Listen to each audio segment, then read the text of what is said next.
At my birthday celebration, I had planned to share the news of my pregnancy. Instead, my boyfriend handed me a small gift box. Inside was a note that read, "I'm done with you. You're worthless, and I can do better." The room erupted in awkward laughter as he walked out. Our friend stared at me, expecting some kind of reaction. I just smiled, because he had no idea what I was capable of. 2 months later, he was outside my place, drunk and yelling my name. I'd been with Derek for just over 3 years. He was charismatic, always making eye contact, never distracted by someone more interesting. Our relationship moved fast. By our first anniversary, we were sharing a cozy apartment we could barely afford.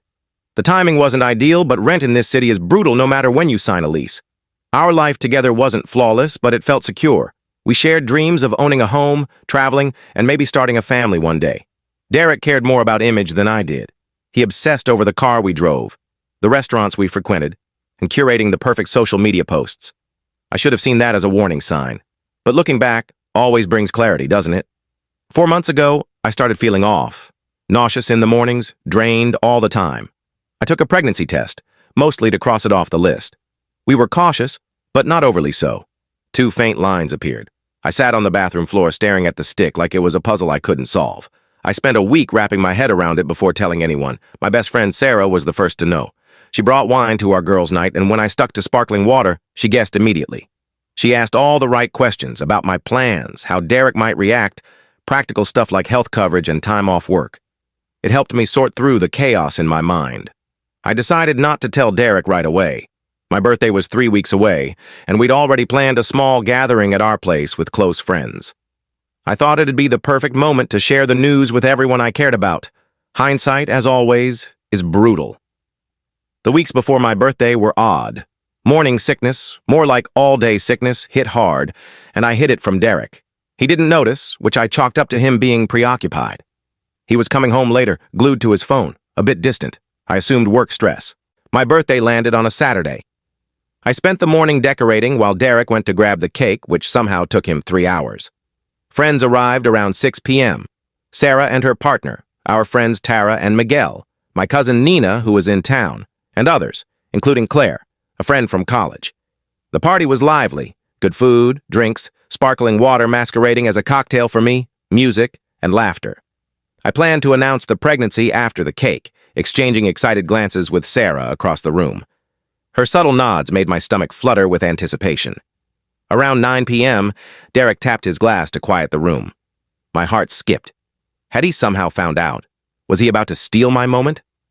He gave a heartfelt speech about how much I meant to him, how grateful he was for our life together, all while holding my gaze. Then he handed me a small, elegantly wrapped box, tied with a satin ribbon. The room went silent. Phones were out, ready to capture what everyone thought was a big moment. I wondered if it might be a ring, panicking briefly about whether I should still announce the pregnancy if he proposed. I opened the box. No ring, just a folded piece of paper. Confused, I unfolded it and read words that seared into my memory. "I'm done with you. You're worthless, and I can do better. Your things will be packed by Monday." I looked up, expecting a cruel prank, but Derek's face was cold, detached, almost smug. Then he announced loudly that we were over, that it had been fun, but he'd outgrown me. He laughed, a sharp, mocking sound. A few guests chuckled, thinking it was a planned joke. But Derek turned and walked out the door without another word. The silence that followed was suffocating. I stood there, note in hand, my pregnancy announcement stuck in my throat as friends glanced between me and the door, waiting for a gotcha that never came. Sarah moved first, snatching the note, reading it, and muttering that he was a complete jerk. The room erupted in a mix of confusion, concern, and anger on my behalf. And me? I smiled, not because I wasn't shattered, I was. Not because I wasn't humiliated, I absolutely was. But because I realized something critical. Derek thought he'd won. He thought his dramatic exit had left him in control. He didn't know I was pregnant with his child. He didn't know I'd found his hidden credit card statements 2 weeks earlier while searching for a pen in his desk. He didn't know I'd seen the flirty texts on his smartwatch when he left it unlocked in the bathroom. Pro tip, always enable 2-factor authentication. Most importantly, he didn't know I'm not the type to crumble under pressure. I'm the type who gets calculated. So I smiled. I thanked everyone for coming, assured them I was fine, I wasn't, and told them not to worry. They did. I even cut the cake Sarah brought. passing out slices like I was celebrating a new chapter instead of grieving a betrayal. Claire left abruptly, claiming she felt ill. Suspicious timing, right? We'll get to her. Most guests stayed to help clean up, offering places to crash or shoulders to lean on. Some jokingly offered to help hide a body. By midnight, everyone left except Sarah, who insisted on sleeping on my couch despite my protests. Alone with her, I finally broke down. The pregnancy, the betrayal, the public shame, it all hit at once. Sarah held me as I sobbed, not offering empty platitudes or "it'll all work out" nonsense. Around 2 a.m., I told her about the baby. She wasn't shocked. She'd suspected from my behavior. I showed her the credit card statements with charges for hotels, fancy dinners, and jewelry I'd never seen. I pulled up screenshots of texts to C with heart emojis and late-night meetup plans. We both knew who C was, especially after Claire's quick exit. We talked until sunrise, weighing my options, plotting my next steps. Sarah asked if I'd tell Derek about the baby. I said he'd find out eventually, but only when I was ready. As for his affair with Claire and the financial deceit, I wouldn't stoop to petty revenge, but I'd ensure the truth came to light. Sarah looked at me with a mix of worry and awe, saying I could be intimidating when I got that focused glint in my eye. I laughed, my first real laugh since opening that awful box. That night, alone in bed with my hand on my still flat stomach, I made 2 vows. To my unborn child, I promised a loving, stable home no matter what. To myself, I promised to come out of this stronger. Derek thought he'd ended our story with that cruel note, but my true crime podcast obsession taught me that revenge takes patience, strategy, and clarity, all of which I had in spades. Next time, I'll share what happened in the weeks that followed, including how I confirmed who Derek left me for, no shock there, and the early signs his big exit plan wasn't going as smoothly as he'd hoped. Hey everyone, thanks for the overwhelming support on my last post. It's wild how strangers online can sometimes be more compassionate than people you've known forever, right? So, where was I? Oh yeah, the birthday disaster. Derek had just stormed out after humiliating me in front of everyone, leaving me reeling with a secret pregnancy only Sarah knew about. Let's dive into what happened next. The morning after, I woke to the smell of coffee and waffles. Sarah was still there, acting like everything was normal while subtly checking on me every few minutes. She insisted I eat, clearly thinking of the baby. I managed a few bites before nausea kicked in. Morning sickness is a lie. It's an all-day ordeal. Derek didn't show up that Sunday, which was both a relief and agonizing. I spent the day cycling through numbness, fury, and a strange methodical focus. I made lists. Endless lists. Bills to sort, doctor visits to book, people to update. My brain switched to survival mode, tackling logistics to dodge the emotional storm. Sarah helped me pack some of Derek's stuff, not everything, just enough to signal he wasn't welcome back. My phone buzzed non-stop with messages from friends. Most were supportive, some just fishing for gossip. Noticeably silent, Claire, the one who felt sick and bolted from the party. Monday hit like a freight train. I called in sick to work, a rarity for me, and booked a doctor's appointment to confirm the pregnancy. Around noon, while researching lease laws, our names were both on the apartment, I got a text from Derek. "I'll come by at 7 to grab my stuff. Don't be there." The nerve. I stared at it for 5 minutes before replying with a single word. No. He called instantly. I declined. I rang Sarah, who mobilized our crew. By 6:30, my apartment was packed with friends, Tara, Miguel, Nina, who extended her stay, and others. A wall of support. When Derek arrived at 7, his face at seeing the crowd was golden. He tried to play it cool, demanding to know what was happening, but Miguel, tall and built like a linebacker, handed him a single bag with clothes and essentials. Miguel told him the rest of his stuff would be available when he scheduled a proper time and showed some basic respect. Derek tried to catch my eye from where I sat on the couch, composed. He started complaining about the drama, but I cut him off, saying he was lucky I hadn't changed the locks yet, and we'd sort his belongings when I was ready to deal with his thoughtful birthday gift. He tried to argue, but something in my tone stopped him. He grabbed the bag and left, muttering about me, always needing a crowd. Ironic, considering he dumped me in front of one. No? After he left, I cried. Not for him, but for the future I'd imagined. The plans I now had to rewrite. The child who deserved better than a father capable of such cruelty. The next day, I had the locks changed. Now, about Claire. I'd suspected her since her party exit, but I needed proof. It came unexpectedly. Miguel texted me Tuesday night, admitting he and Tara had seen Derek with Claire 2 months earlier, but weren't sure it was more than platonic. He apologized for not speaking up sooner. It felt like a gut punch and a confirmation all at once. I'd known Derek was cheating. I just didn't know with whom. Learning it was Claire, someone who'd been in my home, shared my food, called herself my friend, cut deep. Instead of confronting them, I chose to wait, observe, and collect my thoughts. Maybe I've binged too many true crime podcasts, but timing is everything.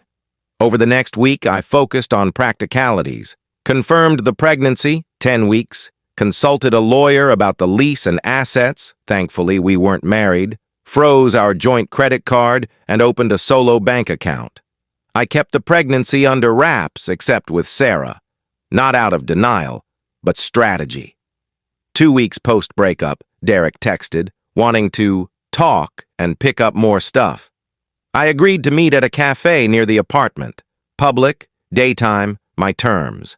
He looked rough, unshaven, dark circles, wrinkled clothes. A tiny part of me felt a smug satisfaction. He launched into a weak explanation. He'd been unhappy, felt stuck, thought a clean break was best. I let him ramble before asking if Claire was keeping him happy. His face froze. Classic deer in headlights. He stammered through denials, but I cut him off, saying I knew about Claire. The hotel charges on his secret card, the jewelry he bought her with money we supposedly needed for rent. I asked for honesty just once. He deflated, admitting nothing substantial. I told him he could collect his things Saturday at 2 p.m., with Miguel supervising, and after that, I only wanted contact through my lawyer. His voice cracked at, "Lawyer?" He insisted we could sort things out without legal help. I stayed calm, saying he'd made his choice clear at my birthday, and I was just honoring it. When I stood to leave, he grabbed my wrist, not hard but desperate, asking how I'd afford the apartment alone, noting my job barely covered half the rent. That's when it clicked. His real concern wasn't me, it was money. What Derek didn't know, or chose to ignore, was that I'd been covering more than half the rent for a year. His income had dwindled, his job shakier than he let on. He'd been using my steady paycheck as a crutch while pretending to be the provider. I smiled and said I'd manage, adding that I didn't blow money on hotel rooms or jewelry. His face paled. He knew I had him figured out. I left the cafe feeling lighter, not because I'd won, but because I finally saw Derek for who he was. A man obsessed with image, lying to seem successful, dumping me when I no longer fit his story. That Saturday, Miguel oversaw Derek collecting more stuff while I tried prenatal yoga. Highly recommend for stress. When I got home, the apartment felt emptier, but more mine. I started rearranging, claiming the space. The next few weeks brought a new rhythm. Work, doctor visits, budgeting. I wasn't just getting by. I was building a new future. As for Derek and Claire, their fling was crumbling. Miguel heard from a friend who works at a restaurant where they frequently bickered publicly. Apparently, Derek had oversold his financial stability to Claire. Shocker, right? A month after the cafe, I ray. "Hey everyone, sorry for the delay. Life's been a whirlwind." So, last time, Derek showed up drunk at my place after learning about the baby. I agreed to meet him at the cafe the next morning, half expecting him to flake. But at 9:55 a.m., there he was, looking like he'd been through a blender. Bloodshot eyes, same clothes from the night before, leg bouncing so hard the table shook. He'd ordered me a decaf coffee, which was sweet, I guess, except I can't stomach coffee anymore. Pregnancy nausea's a beast. I switched to herbal tea. It was such a Derek move, assuming he knew what I wanted without checking. The meeting was intense. He started with a flood of apologies for the birthday stunt, the cheating, the financial lies, the drunken visit. It felt like he was racing through a checklist of regrets. I sipped my tea and let him exhaust himself. Silence is powerful when someone's expecting a reaction, you know? When he finally stopped, I asked what he actually wanted. He seemed startled by the question, stumbling through vague ideas about being involved, doing the right thing, and, wait for it, maybe trying again. I laughed, not cruelly, just shocked he thought that was an option. I steered the conversation to co-parenting, explaining I'd consulted a lawyer about child support and custody. His face at lawyer was comedy gold, pure panic, like he'd just realized he was in over his head. I laid out the terms. Trust had to be rebuilt through consistent effort, scheduled visits, financial support, showing up when it wasn't convenient. He got frustrated, calling me distant and calculated. I pointed out his birthday note was the definition of calculated cruelty, but I was doing it to protect our child, not stroke my ego. That hit home. Before leaving, I gave him a folder with baby details, ultrasound images, due date, doctor info, and a draft of the child support agreement. I told him to review it, get a lawyer if he wanted, and let me know his thoughts. As I stood, he grabbed my wrist, again with the wrist, and asked if Claire knew about the baby. I said that wasn't my business to share, but I hadn't told her. I pulled my hand free and left. The next few weeks were quieter. I focused on turning half my bedroom into a nursery, IKEA crib, 3 hours to assemble, send help, secondhand changing table, and a cute star mobile from my mom. I took on extra freelance social media work to cover the financial gap Derek left. My mom sent some cash, which was sweet but made me feel a bit uneasy. I've always been self-reliant. Derek texted sporadically, asking about the baby or nursery updates. I kept responses factual, deflecting his attempts to get personal. Then came the incident. I was at Target stocking up on diapers, mom blogs say you need 1 million, when I bumped carts with Claire, again. This time she wasn't defensive. She seemed almost glad to see me. She asked about my pregnancy, genuinely curious, then dropped a bombshell, a sincere apology for the pain she'd caused. She said Derek had fed her the same lie he'd told others, that we were already done, just sharing a lease. She'd recently learned he was seeing someone else while with her. We grabbed tea, coffee for her, and talked about the real Derek. Not evil, just deeply insecure, craving validation through lies. As we parted, Claire casually mentioned Derek had lost his job 2 weeks earlier, which could impact child support. I thanked her and went home, processing. I wasn't thrilled about his job loss, it complicated things, but I was grateful for the heads up. That night, while folding tiny baby clothes and listening to a podcast, my doorbell rang. Peephole check. Derek. Sober but rough-looking. I opened the door, but didn't invite him in. He launched into a rant about his job loss, not his fault naturally, and asked if I'd seen Claire, sounding paranoid. I admitted we'd run into each other and talked mostly about you. He didn't like that. He accused us of plotting against him, whining that everyone was turning on him when he was trying his best. I reminded him he'd created this mess with his choices, and victim mode wouldn't fly. That's when he cracked. Not dramatic sobs, just a quiet collapse. He admitted his life was unraveling. No job, no girlfriend, a barely affordable apartment, and a baby he wasn't ready for. For a split second, I wanted to comfort him, but I remembered his note. You're worthless. I deserve better. Instead, I offered tough love. I told him he could keep wallowing or step up and rebuild. For the first time, he listened. No excuses, no interruptions. He asked to talk inside. I hesitated, then agreed, keeping the door open for safety. We sat at my kitchen table and he asked real questions about the baby, health milestones, delivery plans. I realized I no longer loved him, but I wanted him to be okay, not for him, but for our child. Before leaving, he promised to sign the child support agreement and find work. He thanked me for not hating him when, hey Reddit, it's been forever. Sorry. Newborn life is no joke. Free time and brain power are in short supply. The big news? My daughter, Ava, arrived 6 weeks ago, 7 pounds, 5 ounces, with a mop of dark hair and her dad's chin, the one trait I don't mind her having. Labor was intense, 32 hours of pure chaos. No birth vlog could have prepared me for it. In those grueling hours, I kept reflecting on how far I'd come since that awful birthday.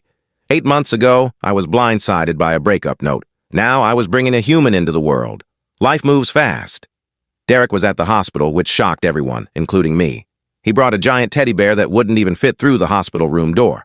Classic Derek, no sense of practicality. But he stayed through the waiting, my not-so-quiet screams. Everything. Sarah was my anchor, reminding me I was stronger than I felt when I wanted to give up. Derek mostly lingered in the corner, scrolling his phone but occasionally offering water or ice chips. Points for effort, I guess. When Ava was placed on my chest, everything clicked. Every betrayal, every tear, every sleepless night led to her. I wouldn't change a thing. Derek teared up holding her, not cinematic crying, but messy, snotty tears. It was the realest I'd ever seen him. The first weeks at home were a haze of diapers, feeding struggles and exhaustion I can't describe. My mom stayed for 2 weeks, which was both a lifesaver and a test of patience. She kept rearranging my kitchen. Why put spatulas with the bowls instead of utensils? Derek's been surprisingly involved, visiting 3 times a week with diapers or takeout, though sometimes he brings absurd baby outfits, like a tiny denim jacket for a 6-week-old. I didn't tell him she'll outgrow it before fall. Co-parenting is a work in progress. We have hiccups, like when he's late or cancels for work, but also moments that feel almost okay, like when he noticed I was struggling with a blocked milk duct and showed up with cabbage leaves and a heating pad. New moms, you get it. Financially, things are stable. Derek pays child support on time, so far, and I've been doing part-time social media work from home, thanks to a connection from Miguel. My landlord let me renew the lease solo, a small win. The apartment feels like mine now. Derek's stuff is gone, replaced by baby gear. I painted the living room a calming lavender that lifts my mood daily. I still see Claire around town. It's a small city. It's less tense now, more like passing an old coworker. Last time she was with some guy who called her babe nonstop. She seemed content, if a bit performative. I hope she is. Derek's still struggling. His new job's shaky, per Miguel's friend who plays soccer with Derek's coworker. He's in a tiny, grim apartment he gripes about constantly. Sometimes when he visits Ava, I catch him looking around my place with a mix of nostalgia and regret. Weirdly, he's on a self-improvement kick, seeing a therapist, he used to call therapy paying to complain, and reading parenting books. He even joined a dad's group online. Alien abduction vibes, honestly. My life's taken unexpected turns, too. The social media gig came through Miguel's sister's company. Interesting work, nice people, and I can do it during Ava's rare naps. Then there's Noah, the delivery guy who brought my groceries in those chaotic early weeks. At first, I barely noticed him beyond mumbled thank yous, too deep in new mom fog. But he started leaving notes with my orders, tips for parents or cheesy dad jokes that made me laugh. One rough day, unshowered, spit up in my hair, he offered to carry heavy water cases to my kitchen. I hesitated, but let him help. Something about him felt kind, safe. As he put away groceries, we chatted. It wasn't much, but it was the first time in weeks I felt like a person, not just a mom. I'm not saying it's a love story, too soon for that, but it's a spark of something new. I'll update again after Ava's born, sharing how Derek handles actual fatherhood. If this journey's taught me anything, it's that people can surprise you, with their cruelty, their growth, or just their messy human selves.